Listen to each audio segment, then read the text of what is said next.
everybody, today we're going to be reading Stolen Focus by Joanne Harvey.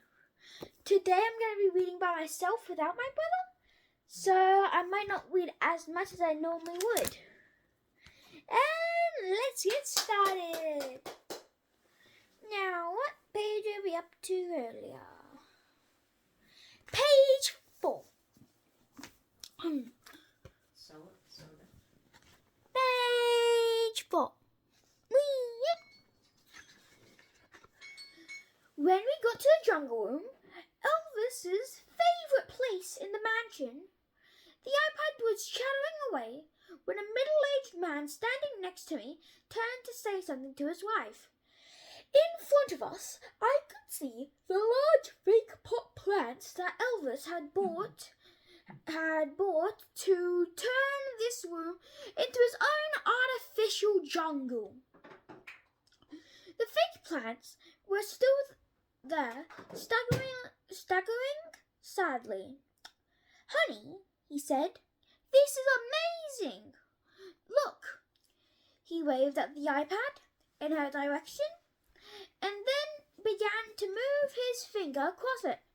"If you swipe left, you can see the jungle room to the left, and if you swipe right, you can see the jungle room to the right." His wife smiled and began to swipe at her own iPad. I watched them.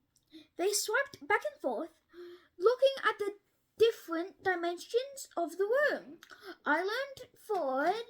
"But sir," I said, "there's an old-fashioned form of swiping that you can do. It's called turning your head. Because we're here. We're in the jungle room.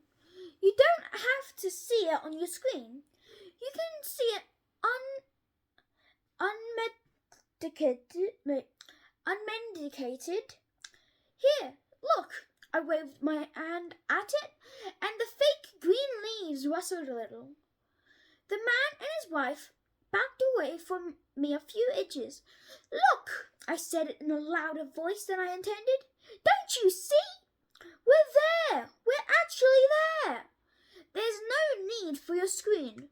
We are in the jungle room." They hurried out of the room, glancing back at me with a "Who's that?" loon shake of their head, and I could feel my heart beating fast. I turned to Adam, ready to laugh, to share my irony with him, but to release my anger.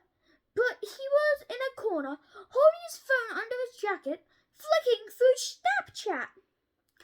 At every stage in this trip, he had broken his promise.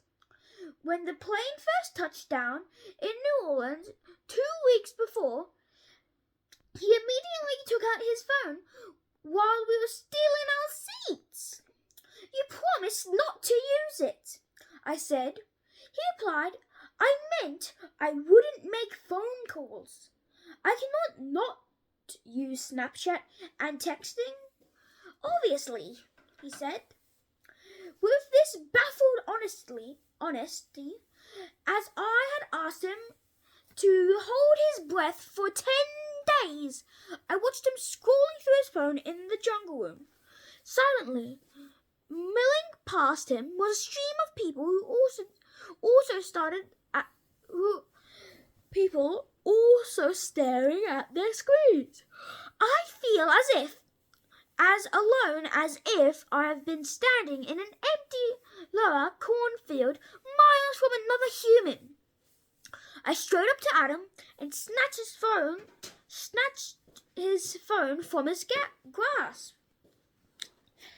And that's all I'm going to be reading today. I hope you enjoyed it, and see you later.